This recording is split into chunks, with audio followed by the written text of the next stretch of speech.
So yesterday we flew out with Texas DPS. They were able to fly us out in one of their planes.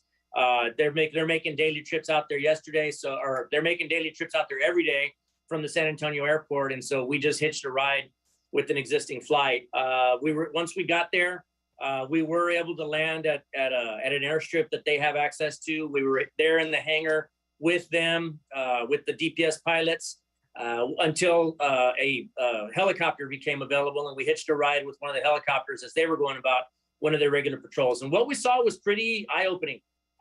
They took us on a recon mission over the bridge area, and the sheer manpower that's there is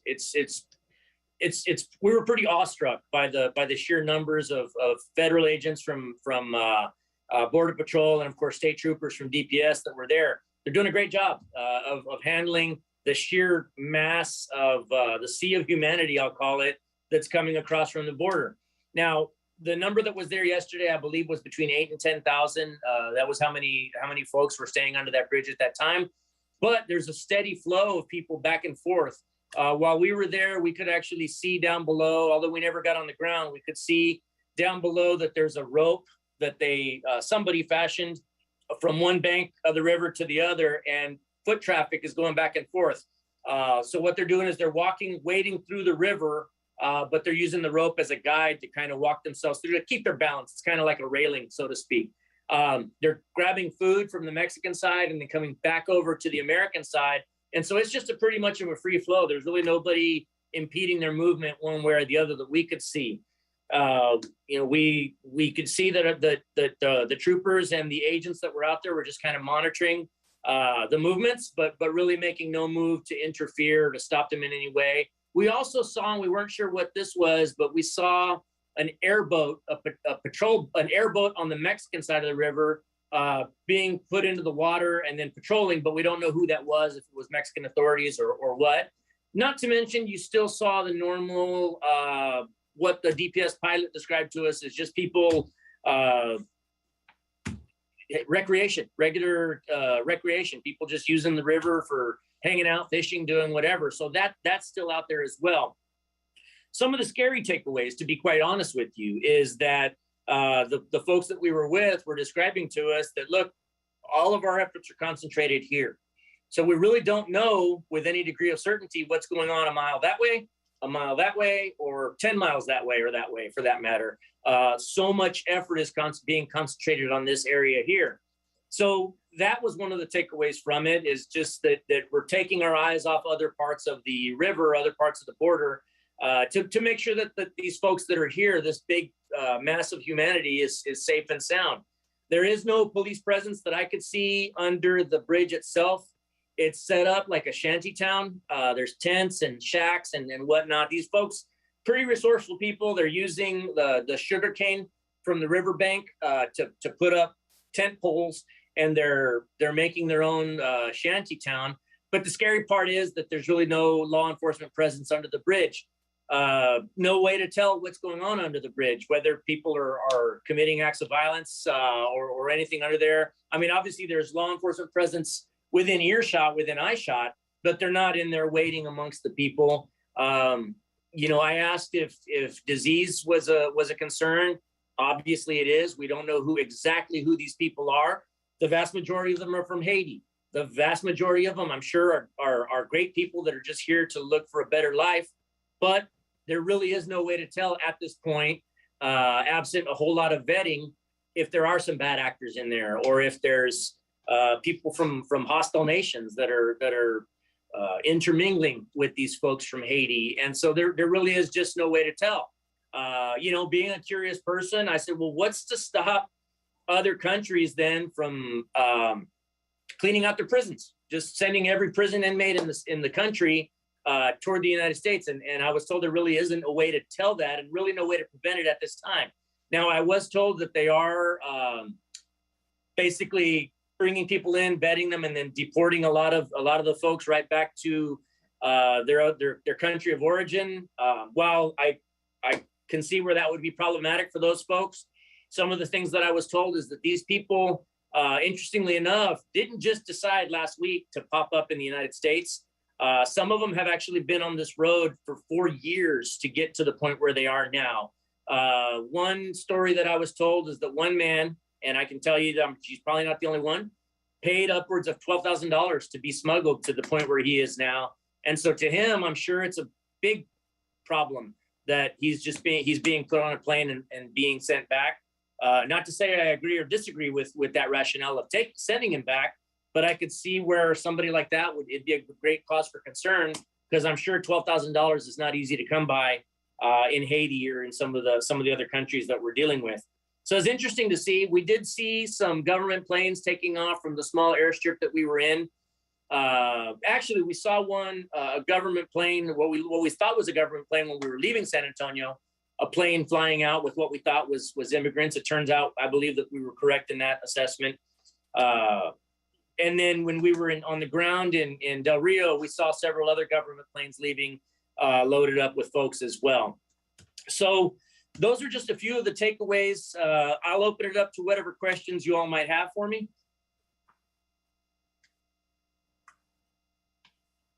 Okay.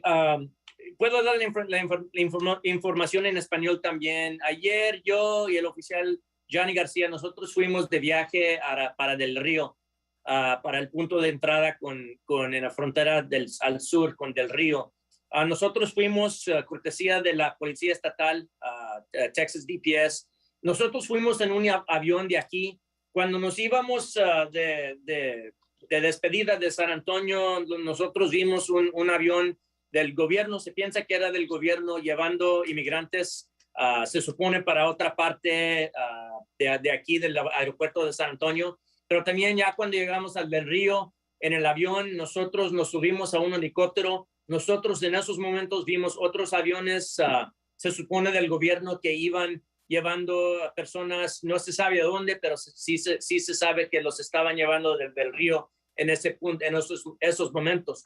Nosotros fuimos y vimos lo que estaba pasando en el puente en Del Río, en el helicóptero. Nosotros vimos aproximadamente 8,000, 10,000 personas bajo del puente, pero también vimos que había personas pasando para atrás para México y luego regresándose a los Estados Unidos. Se supone que ellos estaban mandado comida, cosas así de México para atrás para los Estados Unidos, para su encampamento. Parece una ciudad chica que ellos establecieron abajo del puente. Y pues se supone que ellos estaban comprando comida para comer ahí abajo del puente. Nosotros no vimos que los agentes estaban tratando de pararlos de regresar a los Estados Unidos, sino que ahí simplemente estaban viendo para asegurar que todo estaba pasando sin violencia, sin nada, y tratando de ayudar a estas personas. A nosotros lo que nos impresionó mucho fue que tanto esfuerzo en ese punto, en el puente, pero no se sabe realmente lo que está pasando 1 milla para acá, 10 millas para acá. Realmente no se sabe porque todos los esfuerzos están ahí.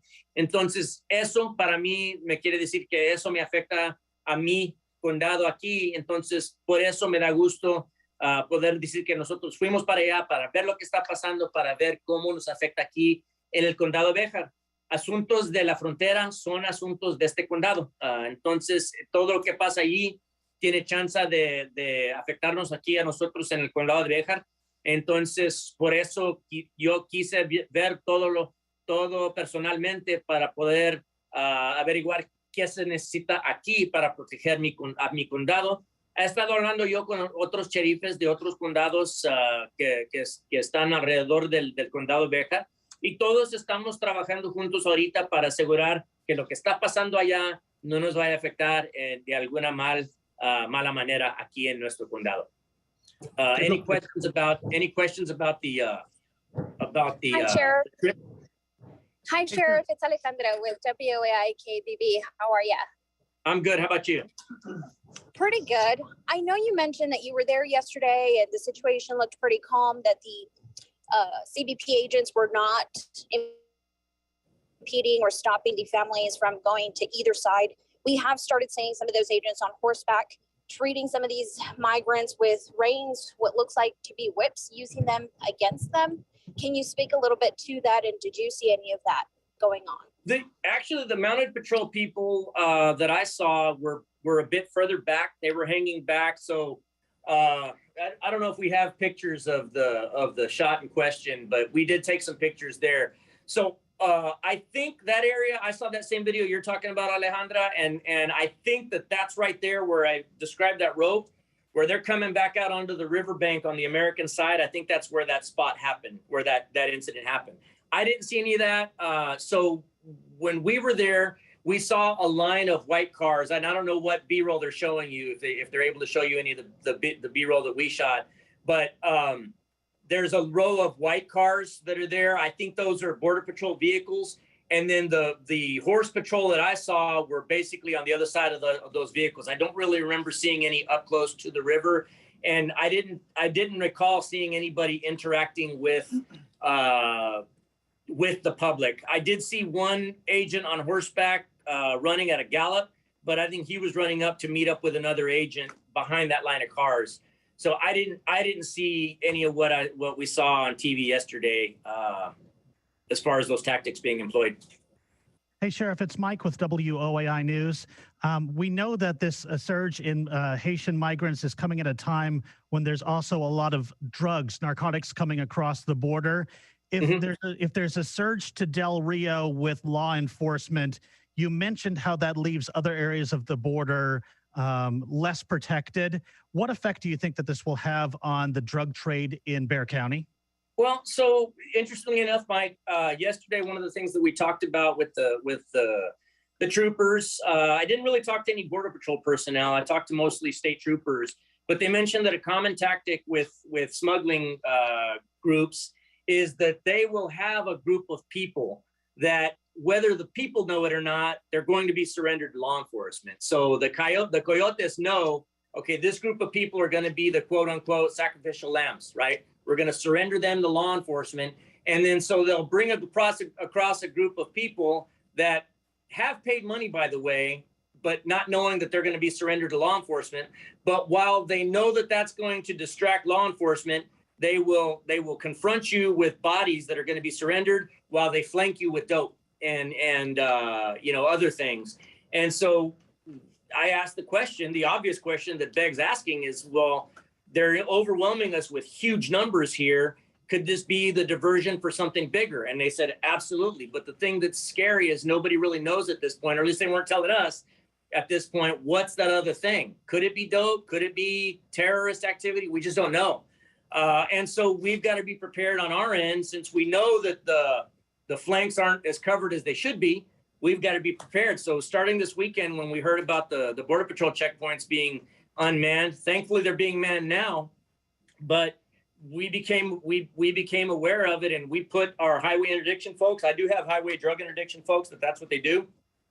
I put them on the highways, and we've got special operations troops as well that we utilize for gang activity, organized crime activity. I asked that some of them be redirected. And then of course we've got a traffic unit of traffic deputies that's what they do as well. You know, aside from the checkpoints being unmanned for a day or a couple hours or whatever it turned out to be, imagine this as well. I mean, the deterrent effect as you're traveling down the highway of a black and white DPS trooper, right?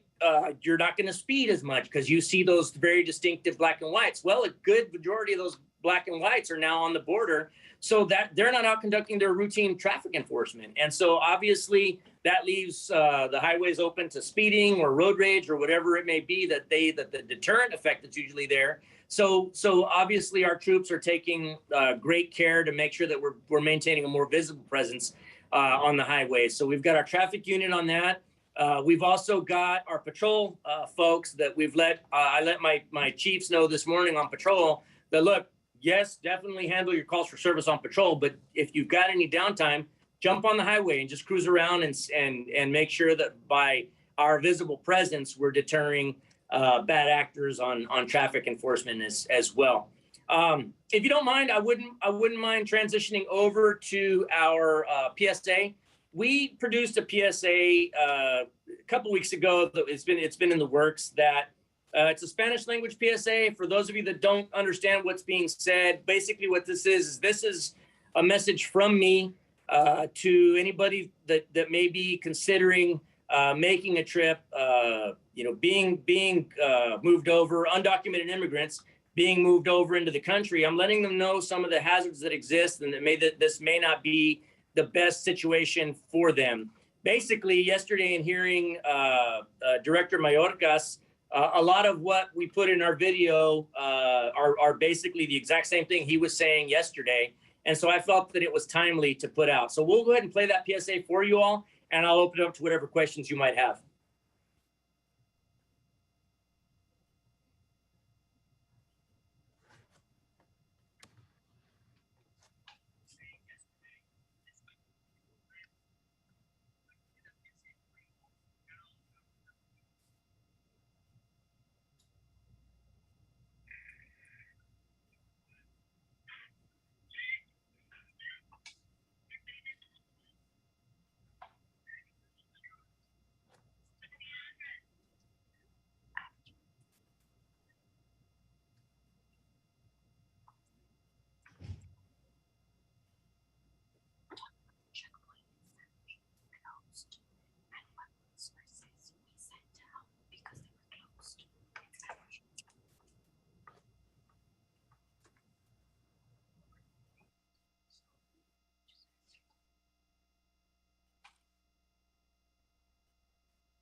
Algo así, la nueva revuelta de Univisión, ¿me escucha?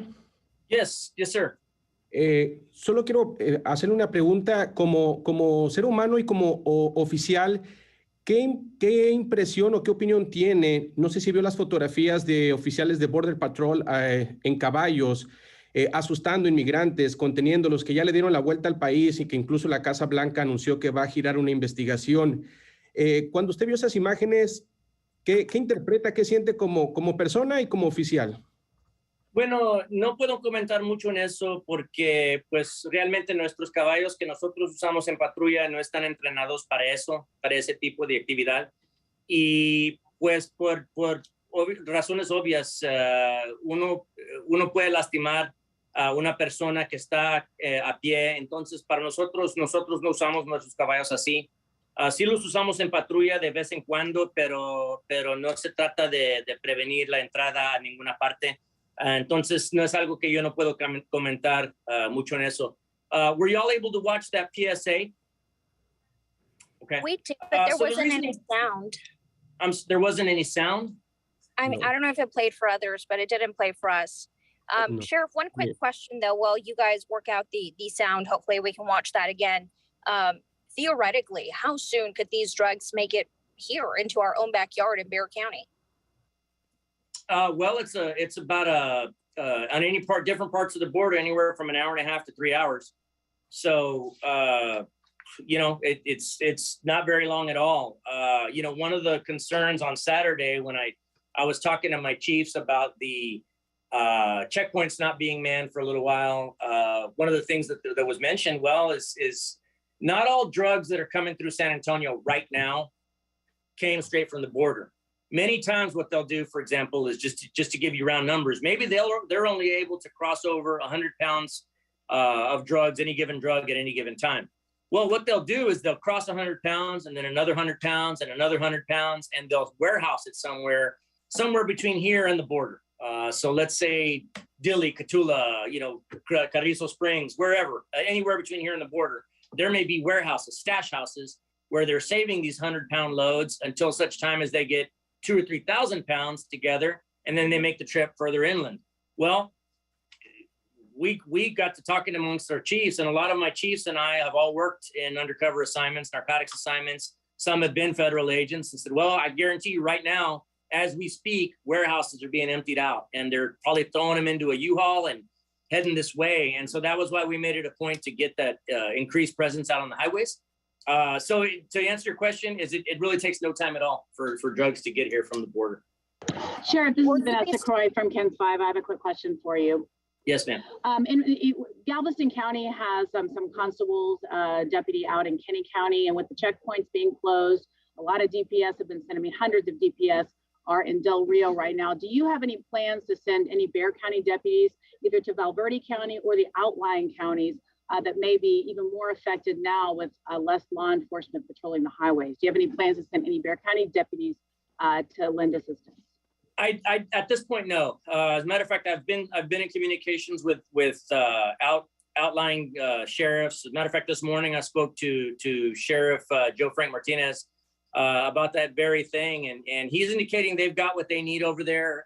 You know, we are not Border Patrol agents. With that being said, local officers, Texas peace officers, really have no authority to detain somebody based solely upon immigration status. And quite frankly, a lot of the DPS folks that we talk to are very, very cognizant of that fact. And so our powers are limited anyway. With that being said, you know, we have extended our assistance if they need extra bodies for whatever may be needed, if it's in a non-Border Patrol type function, knowing that our powers are limited. We've extended it, but at this point, we don't have any plans to send anybody. We have that request has not been made. So we're concentrating our efforts on protecting our county here. Sheriff, lo dijo en inglés, pero ¿nos puede hablar en español acerca de la situación en los checkpoints o puntos de revisión y también qué están haciendo sus agentes localmente para ayudar a la situación? Sí, pues por algunas horas o días los puntos de revisión no tenían agentes federales presentes. Entonces ya cuando nos dimos cuenta de eso, de miembros de la prensa, nosotros empezamos a aumentar el número de oficiales que nosotros teníamos aquí en nuestras carreteras. Se sabe que muchas veces pues es posible que alguien que va a llevar drogas o lo que sea para este país se van a detener un poco, van a pensarlo dos veces antes de entrar si hay agentes en esos puntos. Ya cuando no hay nadie, entonces ya se les hace muy fácil entrar al país con lo que sea, con cualquier contrabando. Entonces nosotros aumentamos el número de oficiales que teníamos en las carreteras. Ahora nos han dicho que ya hay agentes federales ahí en esos puntos, pero entonces todavía nosotros estamos al tanto de proteger a nuestra comunidad. No nomás de drogas, pero también sabiendo que la patrulla de carreteras, DPS, ellos también están ahí. Entonces no hay el mismo número de oficiales patrullando nuestras carreteras por personas manejando ebrias, manejando a muy alta velocidad. Entonces nosotros estamos patrullando simplemente por eso, para el esfuerzo de las leyes de tráfico. El alguacil del condado Uvalde me dice que él teme que más inmigrantes vengan en el tren porque allá estaban llevando a cabo revisiones que ya no están llevando a cabo en este momento. Aquí en San Antonio, ¿usted teme que se vean más incidentes de camiones de carga o de qué tipo cree que podría verse más? Para mí, nosotros nos estamos cuidando de las cargas de drogas. Realmente es lo que estamos buscando nosotros. Nosotros no somos agentes de inmigración. Nosotros dejamos que los agentes de inmigración que ellos se encarguen de eso. Nosotros solamente quisiéramos parar las drogas que entren y las armas y carros robados que vayan al sur. Entonces es lo que nos estamos concentrando ahorita nosotros. ¿Sus oficiales están trabajando más allá de los límites del condado de Bexar para ayudar a otros oficiales o solamente es aquí? Solamente en este condado. Yo he estado hablando con otros sheriffes de otros condados al sur, en el condado de Hidalgo, en el condado de Valverde. Ahorita ellos no me han pedido ayuda de eso, pero sí estamos en comunicaciones y ellos ya saben, tanto como yo sé, que si ellos necesitan ayuda, me pueden hablar a cualquier hora y yo les mando oficiales, tanto como yo sé que si yo necesito ayuda aquí, que ellos me van a mandar ayuda con lo que se pueda.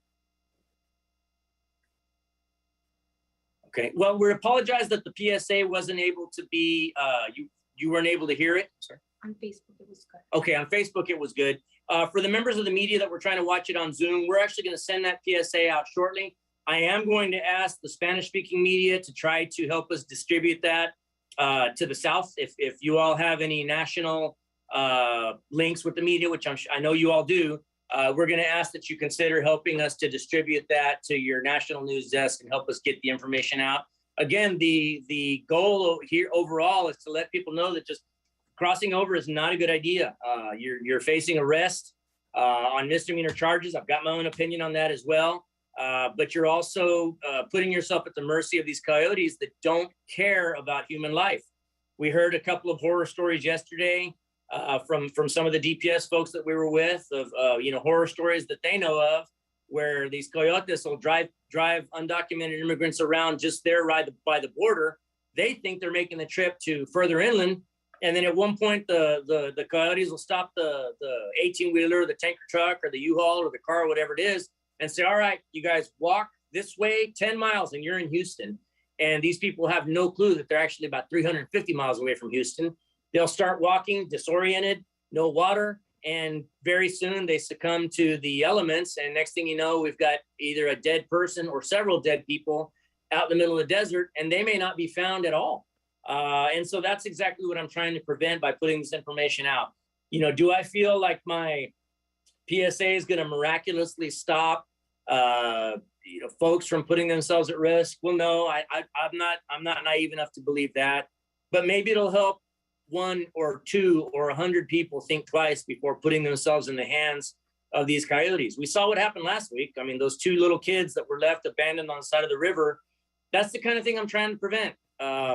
These coyotes, these cartels are ripping them off for think about how, if you're working in Mexico or El Salvador, Nicaragua, how long it takes you to scrape together $5,000 or $6,000 that these people are going to take from you and guarantee you passage to Houston or San Antonio or Dallas, and then they're going to leave you in the middle of the desert somewhere, or sexually assault you or your loved ones, and then dump you somewhere to die. I just want people to realize that it's not that simple, it's not that easy, and it's just not safe for them to try to make that trip. As much as I believe that the vast majority of these immigrants are just good people looking for a better life, I'm tired of getting 911 calls where they're crammed in the back of a tanker truck, thinking that they're going to die, or in the middle of Snowvid when they were in the back of that 18-wheeler that we stopped over there off of at 281 South. I'm just tired of hearing about calls like that, and I just felt that I've got to try to do something. Maybe it'll help, maybe it won't, but at least I can try.